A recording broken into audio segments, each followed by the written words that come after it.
deaf ear. Amenju, come on over. Sam's going to help you out. Amenju and your team. Amenju and Marin are about to be transformed by Sam into a very special character. And this very special character is an IKA, misinformation expert. What is IKA? This is an I-know-all expert who claims to have all of the answers when modern science still doesn't have the evidence to back up those theories. And these experts, they tell you their answers and their theories with so much emphasis that you might actually believe them. And that can lead you to make bad healthcare decisions for yourselves and your family members. Actually, the name of the doctor that's about to come out on stage right now goes by the name of Dr. Sheraton. And a little background info, Dr. Sheraton attended FBU for their education. That's Facebook University. So a lot of quality information is about to come your way. So please welcome to the stage the three-headed physician known as Dr. Sheraton. Big round of applause. We might look at this very interesting lab coat, head-mirrored physician and say, why does this physician have three heads? Well, that's because Dr. Sheraton answers questions one word at a time. Hey, Dr. Sheraton, where are you from? I am from Washington and Maryland. yeah. That emphatic yeah does something for me. Okay. How about we ask Dr. Sheraton a few medical questions and see how Dr. Sheraton will respond. You guys want that? Yeah. Okay. Hey, Dr. Sheraton, common question I get in my YouTube comment section. Is it bad to crack your knuckles?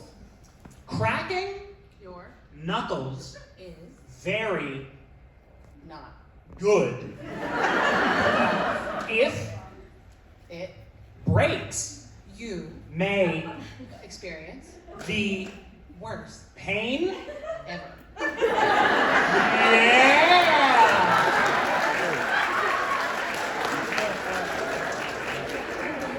If what breaks? It That was extreme, Dr. Sheraton. The reality about cracking knuckles, we're going to fact check this right now, is that there are no proven increases risks for developing arthritis. There are some risks of weakening of your grip strength, which can be problematic if grip strength is important to you, if you play a sport, etc. But otherwise, if it doesn't hurt, it's not causing any problems, crack away, it shouldn't be a problem.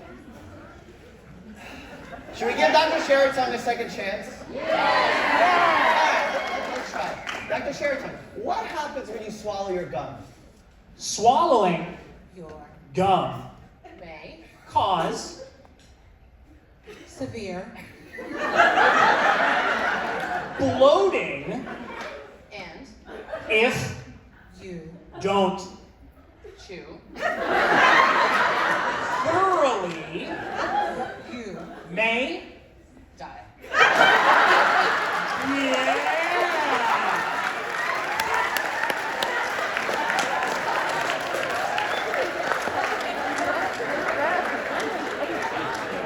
This is a catastrophic version of Dr. Sheraton I've never seen before. Oh. Swallowing gum, not ideal, but it doesn't stay in your system for 7 years. I don't know why Grandma came up with this. Like, what happens? After 7 years and one day it just magically comes out? I don't get the scientific logic. The reality is, if you do swallow an inedible object like gum, along with other inedible objects, like hair, metallic objects, they can't clump together and form a bezoar, which can lead to an intestinal obstruction, leading to nausea, vomiting, a lot of pain. You do not want this, which is why we advise not to swallow your gum. But to say you'll die is misinformation at its finest.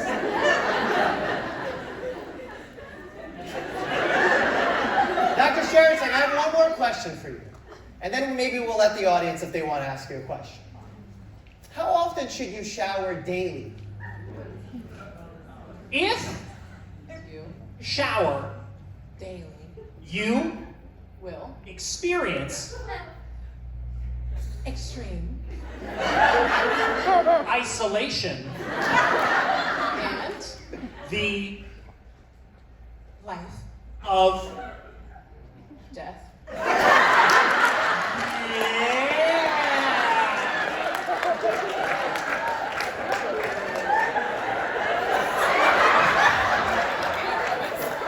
Did you have a rough day today?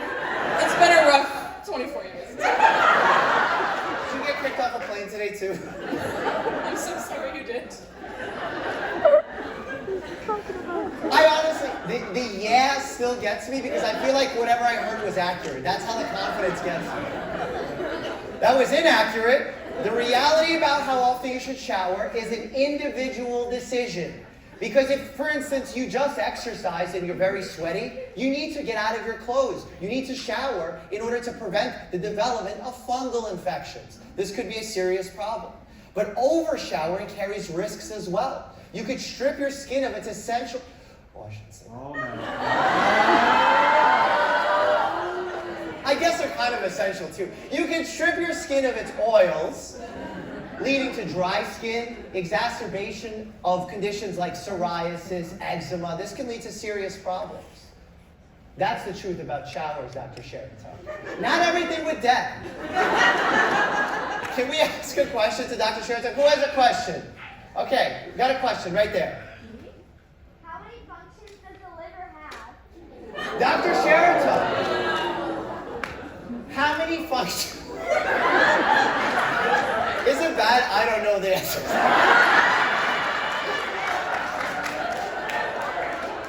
Dr. Sheraton, how many functions does the liver have? The Liver. has Infinite.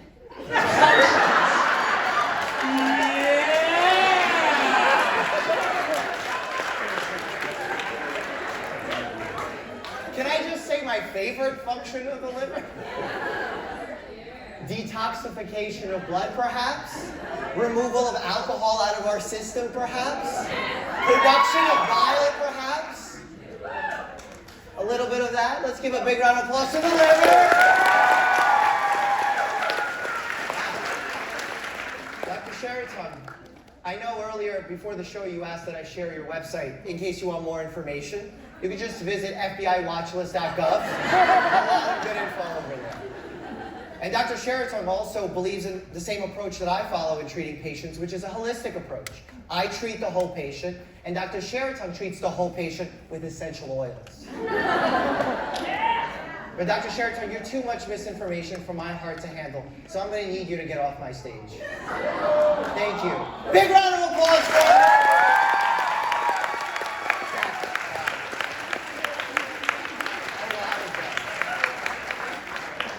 Okay, look, that's funny, but the reality is, please, when you're searching out the experts that you trust, make sure they're real medical professionals, that they have board certifications. Otherwise, stuff like this truly does happen.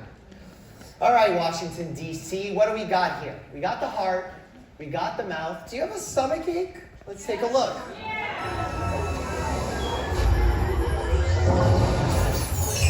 The stomach is an organ inside the human abdomen that produces enzymes and acids necessary to break down food. This J-shaped organ is one of the more dynamic in the human body, capable of expanding to accommodate larger meals and collapsing in times of hunger. The digestive fluids are highly acidic to the point where they can break down a wide variety of plants, animals, liquids, pretty much anything except corn.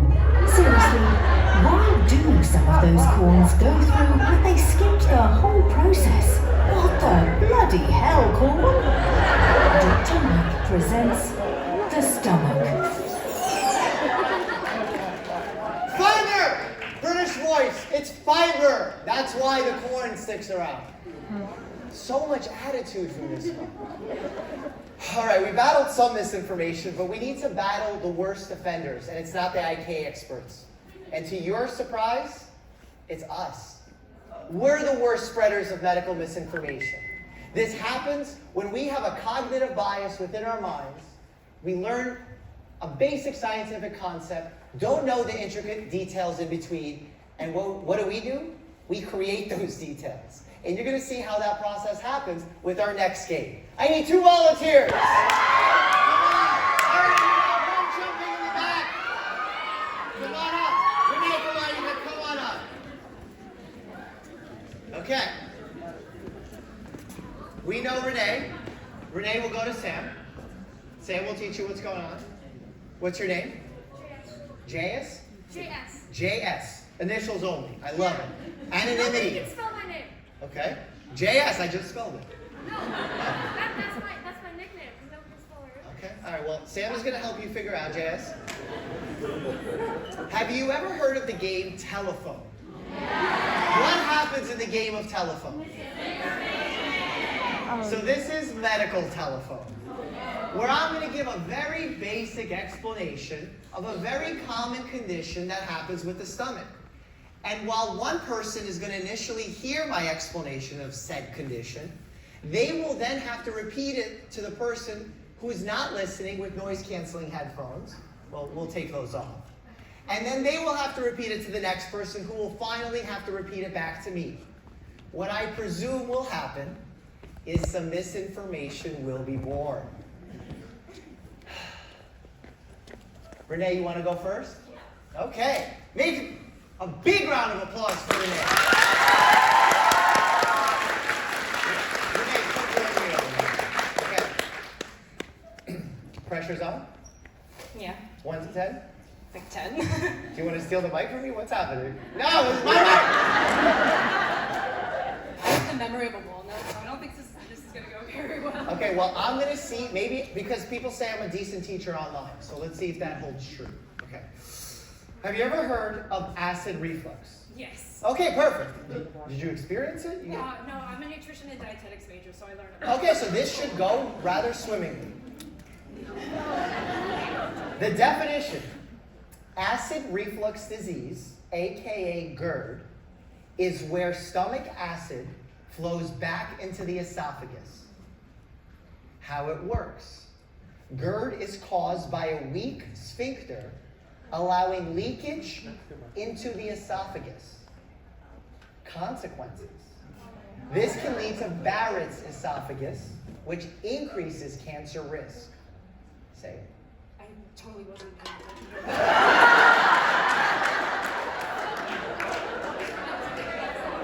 Okay. I was trying to remember what my... Consequences: this can lead to Barrett's esophagus. Say it. Barrett's esophagus. Say it. Barrett's esophagus. Which increases cancer risk. No more help.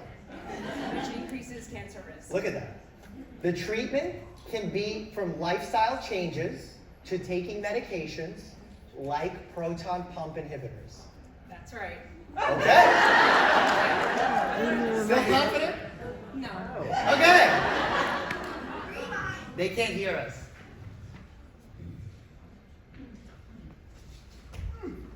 Okay. What do you remember? Okay, so we're going to learn about acid reflux today. So lucky for you, I happen to be a nutrition and dietetics major, and I learned this last semester, so I'm going to try and tell you some of that. So basically, when acid has a very low pH, and when it starts coming up through your esophagus, it can cause a lot of issues, like Barrett's syndrome, which can cause cancer. But luckily, with lifestyle changes, you can help prevent it, like proton inhibitors, which is a medication. Give it up for Renee, everybody. Let's get JS out here. JS, come on over here. I'm going to try to repeat to you exactly what Renee just said to me. Face this way, no cheating. Okay, so today we're talking about acid reflux.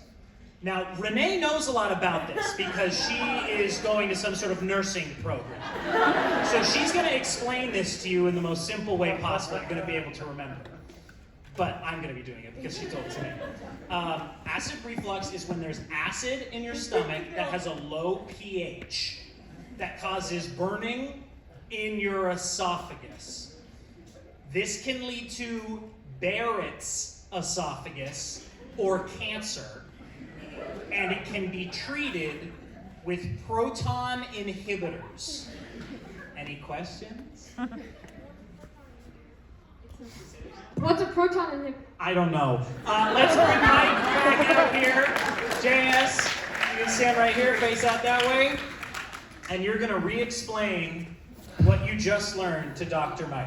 I'm a good teacher. I'm a good teacher. I'm a good teacher. From my very limited knowledge, acid reflux is when you have a very low pH.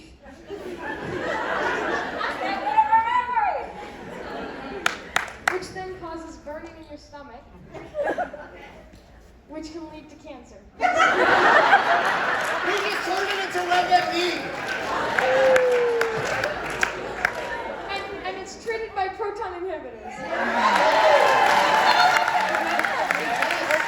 Great job. What do you think, Dr. Great Mike? job. I would say that's a passing score. Pretty good, pretty good. Wow. How about we take a look together and read it together? We got it all up here. Acid reflux disease, aka GERD, is where stomach acid flows back into the esophagus. It's caused by... Why did everyone forget the sphincter? No love for sphincters today? Well, that's okay. We can always upgrade that later. Maybe you can teach me after the show.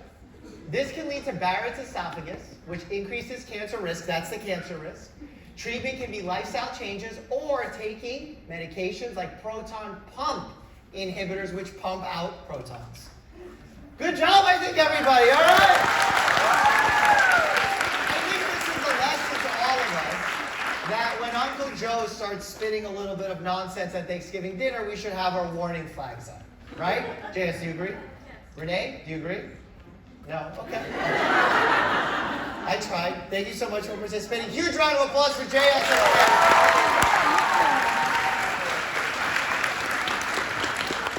Okay. What do the question marks mean? I don't know. How about we do something interesting? How about you tell me what you want me to talk about? Which organ, which part of the body do you want me to talk about?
Fully improvised TED Talk on the eyes.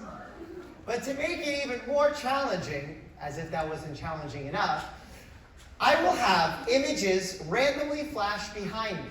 Images that I've never seen before. Images that will be under Sam's control. How will I know these images have swapped? I will need everyone to put up their hands just like this. Let's see it. Shake those hands. That means applause in sign language. That will signal to me that I need to interrupt my very important TED Talk about the eyes and work in that image into my TED Talk. And it might be smooth and it might be absolutely terrible. But that's what's going to make this very educational and very fun. Ladies and gentlemen, my Med Talk, the eyes. The eyes are two systemed organs that sit on top of your very face that allow you to see the most beautiful structures in the world. They connect to your optic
picture, if you cannot see color, you do not have color blindness because it's in black and white.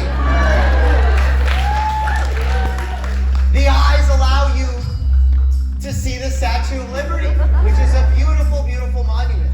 She doesn't have real eyes, but she has fake eyes.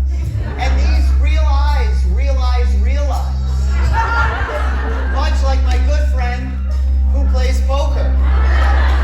Because your eyes can spot a tell, which means someone is lying.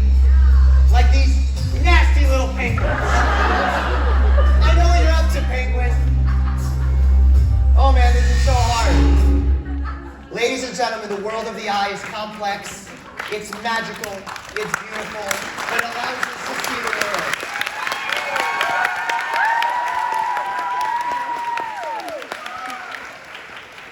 I genuinely thought 5 minutes on the eye would be so much easier than ophthalmologists all around the world are very angry at you right now. Glock and Flockin's probably making a TikTok about it right now. All right, well, we did a med talk. We learned a lot. What areas of concern is next? Oh, the brain. That's important. We need to talk about things like headaches, mental health concerns. But if you think headaches, you're probably going to go to WebMD and it's just going to say cancer. But since you're saying it's a problem, let's take a look.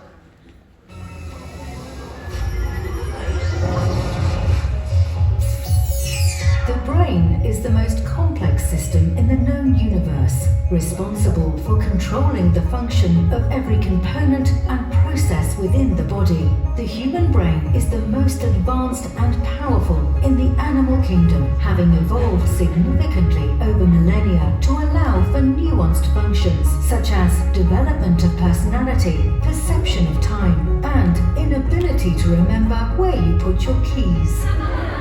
Dr. Mike presents The Brain.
Feud, where we learn how the world perceives healthcare and physicians.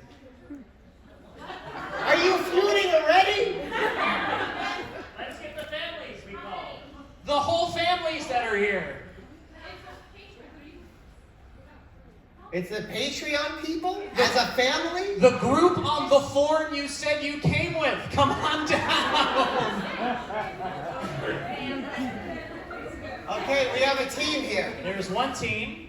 Family, where art thou? Right The Dinovich family. Here we go. Family number 2. Big round of applause. Okay. I sense a lot of competition here already. Who do we have more confidence in, left or right? Okay. Mix that. What is your team name? The game is, it has to be your family name. Walker family. The Walker family. The Dinowit? Yeah, The Dinowit. Dinowit family. Make some noise. All right. We actually asked legitimate questions to 250 people. Top 4 answers on the board. We're going to start with the Walker family.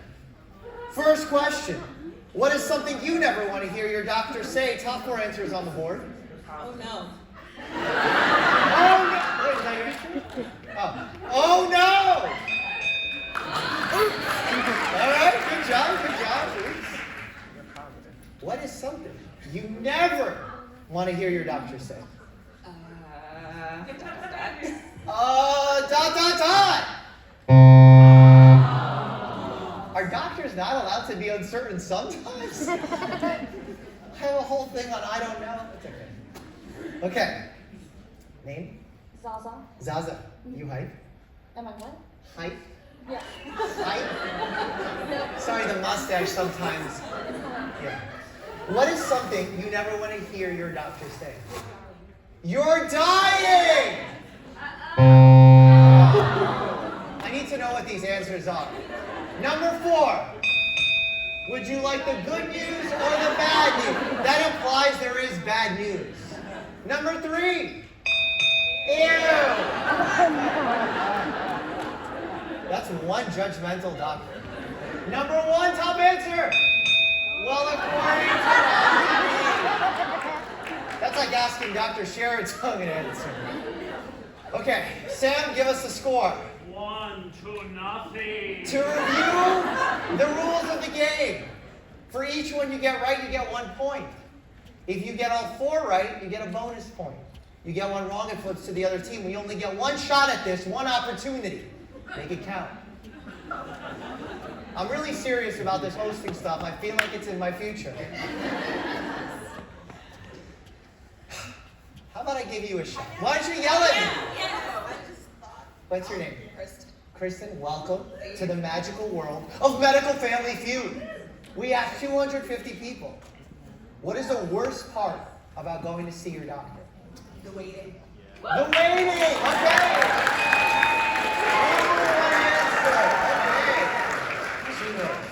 That was great. Are you excited? I am. You're confident in your answer? Yes. Okay, let's hear it. Co-pay deductible. Pay to see the doctor, do it for free! Alright, let's see if we can steal. The paper gown they can't adjust. I'm sorry. I just really want. Okay, no, let's do it. Go ahead. The paper gown you can never get right when you have to put it on. The worst part about going to see your doctor is the paper gown! Taking off your clothes! Okay. Nobody wants to do that. We asked 250 people. You were not one of them. Is it the mustache? Sorry. What is the worst part about going to see the doctor? A bad diagnosis. A bad or wrong diagnosis. Any ideas? Oh!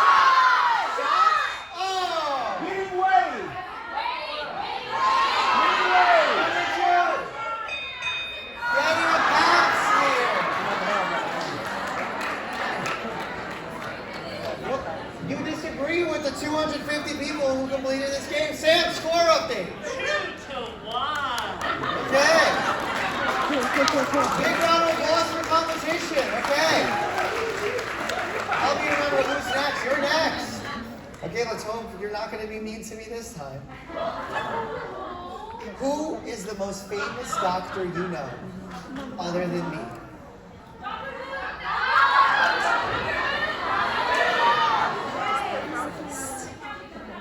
The limit does not exist. The what doesn't exist? The limit does not exist. Did you just Yoda me? Jedi, the limit, does anyone know what the limit is? It's for Mean Girls? Is there a doctor in Mean Girls? Am I missing something? I feel like I'm on the outside of this show. Okay. Who is the most famous doctor you know other than me? Dr. Mama Jones. Mama Dr. Jones! Does anyone have any idea?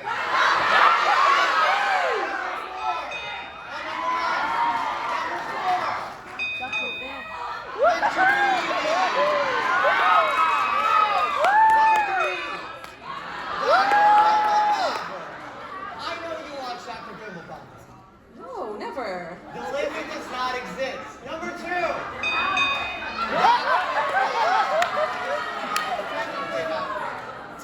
Technically a doctor, psychologist, still a doctor.